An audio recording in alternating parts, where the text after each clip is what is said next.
है कल बड़ा वाला विसर्जन है। और मार्केट एक चीज़ है, इस पूरे पीरियड में नॉर्मली एक्टिव रहता है। और एक चीज़ जो एक लाइन जो हमने ली थी कि बड़े ट्रेंड में रहे मार्केट के बड़े ट्रेंड में रहें। और मार्केट के बड़े ट्रेंड में रहने का फ़ायदा आपको पिछले हफ्ते थर्सडे को देखने को मिला, जब किसी को नहीं लग रहा था कि मार्केट इस तरह से भागेगा। लेकिन क्या होता है पता किसी को नहीं होता, लेकिन अगर आप बड़े ट्रेंड में रहते हैं तो फ़ायदा आपको होता है इवेंचुअली। तो बड़े ट्रेंड में रहे। 6 दिन की गिरावट निफ्टी ने एक ही दिन में पूरी की। तो जो थर्सडे का सेशन था ना, उसने 6 दिन के रेड बार्स को एक ही दिन में पूरा वाइप आउट कर दिया था। और फ्राइडे को भी ठीक ठाक सेशन था। फ्राइडे को हम आराम से 125-150 पॉइंट गिर सकते थे, फिर भी अप ट्रेंड में रहते थे हम। तो फिर भी 32 पॉइंट गिरे और बैंक निफ्टी में हम डे हाई पर जाकर बंद हुए थे फ्राइडे को भी। तो उस हिसाब से मार्केट का मूव काफ़ी अच्छा था। खासतौर से बैंक निफ्टी का मूव, जो हमारी बात भी लगातार हो रही थी कि बैंक निफ्टी अब तैयार है कुछ आउट परफॉर्म करने के लिए, उसका मूव फ्राइडे को बहुत शानदार था। अगर आप बड़े ट्रेंड के साथ रहेंगे, मार्केट आपको ऐसे ही रिवॉर्ड करता रहेगा। इसके लिए बीच बीच में शॉर्टिंग के कभी व्यूज़ आते भी ना, उनको थोड़ा सा इग्नोर, नॉइज़ समझकर इग्नोर करें तो वो बेटर रहेगा। लॉन्ग रहें, अपना स्टॉप लॉस बढ़ाते रहें। अब निफ्टी के लॉन्ग्स का जो नया ट्रेलिंग स्टॉप लॉस होगा वो होगा 25,250 क्लोजिंग बेसिस पर, ध्यान रखिएगा।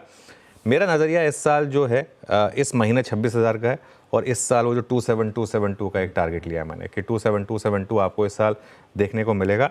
ध्यान रखिएगा, ट्रेंडिंग ईयर में हमेशा सेकेंड हाफ में ज़्यादा रिटर्न्स मिलते हैं।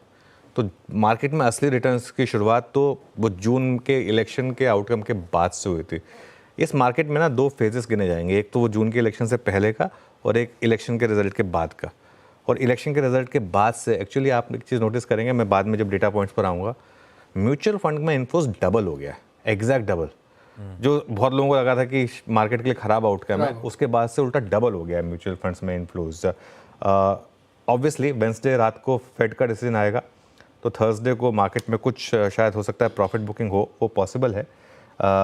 लेकिन मिड कैप और स्मॉल कैप, मेरा ये व्यू है कि अगले 3-4 दिन आप फोकस करें मिड और स्मॉल कैप पर। यहाँ पर मुझे लग रहा है काफ़ी आउट परफॉर्मेंस रहेगी। फ्राइडे का भी देखिए मिड कैप इंडेक्स का चार्ट। पिछले हफ्ते बात की थी कि बैंक निफ्टी में एक ब्रेकआउट ड्यू है, वो आना है। 800,000 पॉइंट की रैली वो थर्सडे को आ गई और अब 2.7% दूर है bank Nifty all time high से। वहाँ तक की शुरुआत हुई है मेरे ख्याल से। और एक आज का आखिरी टॉपिक, कहने को छोटा टॉपिक है लेकिन हमारे इतिहास का सबसे बड़ा IPO बजाज हाउसिंग फाइनेंस, उसकी लिस्टिंग है आज। एक्सपेक्टेशन ये है कि डबल पर लिस्ट होगा, हो सकता है डबल से भी ज़्यादा पर लिस्ट हो जाए। बस तकलीफ पता क्या है, मुझे तकलीफ ये लग रही है कहीं ये टाटा टेक का रिपीट ना हो जाए। आपको याद होगा टाटा टेक में भी ऐसे हुआ था कि लिस्टिंग के बाद बस कुछ गेन मिला ही नहीं, उसके बाद वो कंसोलिडेट ही होता रहा, काफ़ी टाइम तक कंसोलिडेट होता रहा। तो मेरा ये मानना है कि अगर डबल हो तो डबल पर खरीदना नहीं बनता, लेकिन खैर इसको एड्रेस करेंगे थोड़ी देर में। हाँ, डर